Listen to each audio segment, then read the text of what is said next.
What up, guys? The Bench Buddies are back with the MLB Power Rankings for Week 22 as we head into the week of September with only a month left of baseball. This is where we'll have teams stack up. But before I get into it, make sure you hit that subscribe button down below to be entered into our giveaway at 500 subscribers. Pitchers of the week, I have Luis Castillo and Aaron Nola.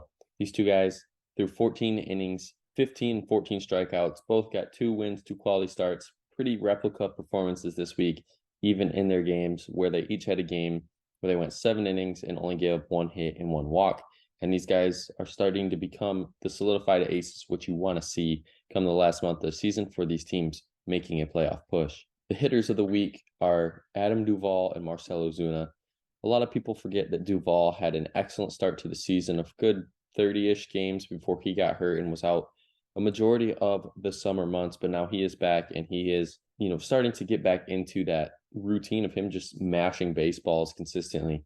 Last week, he had 5 home runs with 12 RBIs, including 3 home runs and 8 RBIs in 4 games in Houston, which is a big reason why Boston had a good week. And then you had Marcell Ozuna, who's starting to finally turn a page on this year. Also had 5 home runs in a 4 home run series against Colorado in 3 games. And, just another Braves hitter that is, exceeding expectations.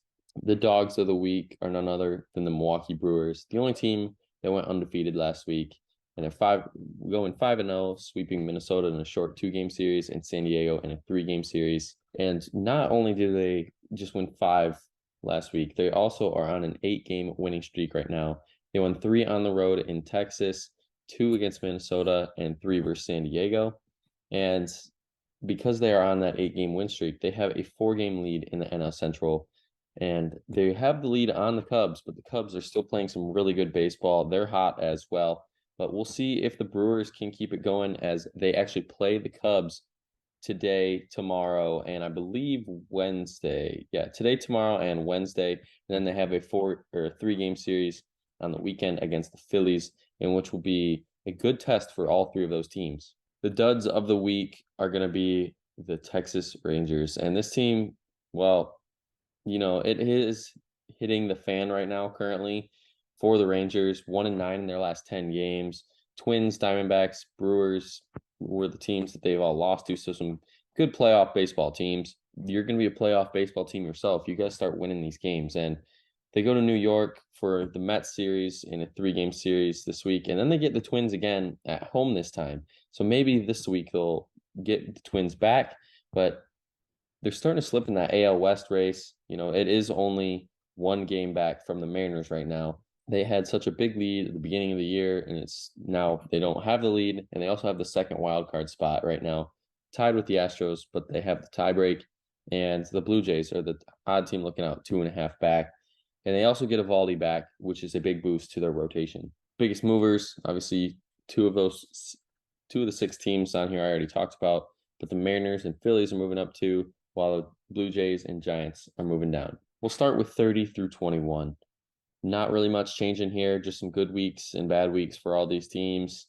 Up 1, down 1. Nothing too crazy. Is most likely all these teams here are out of the playoff race except the Guardians and Tigers, just because the AL Central is very bad. If they have a good September and they could finish around 500, then I think they could maybe squeeze in the playoffs. But other than that, I think all these teams are already starting to look towards next year. 20 through 11, and this is where you'll find more than likely your wild card teams. The Nationals are starting to play some really good baseball and might not want to be a team in the NL East you want to play late in the year.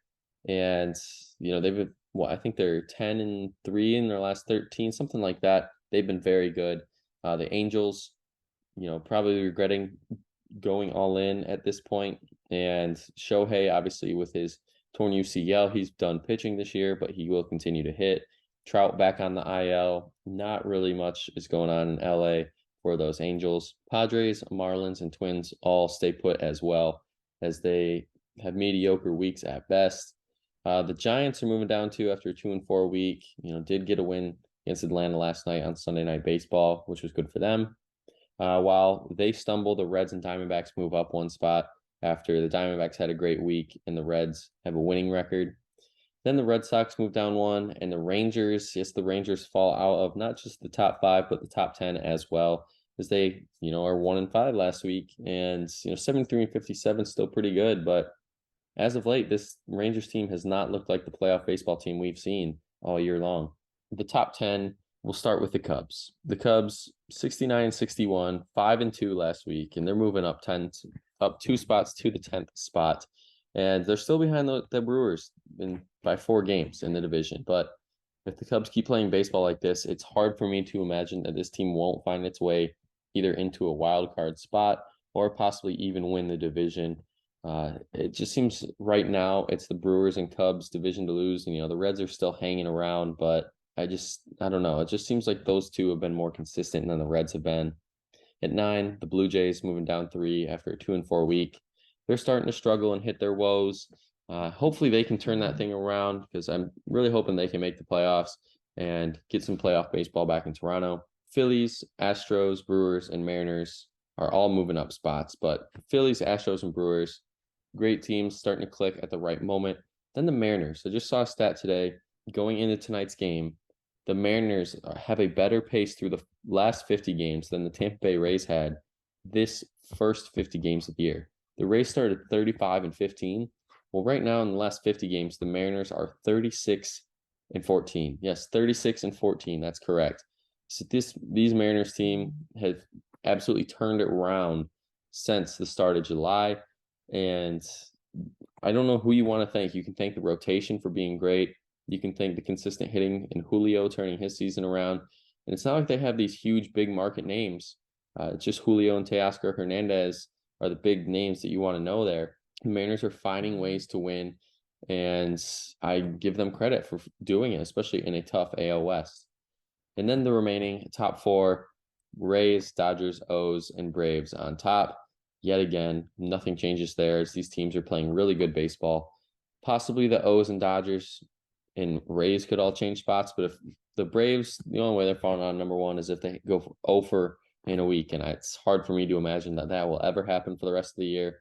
But these O's, stingy O's, they are just hanging around in late games, get their wins. Same with the Dodgers and Rays. They find ways to win games they shouldn't win, and that's why they're so great. But that's going to be it for this week's Power Rankings. Make sure you guys come back next week to see where your favorite team ranks, as we're 1 week closer to playoff baseball. But until the next time, Bench Buddies are out.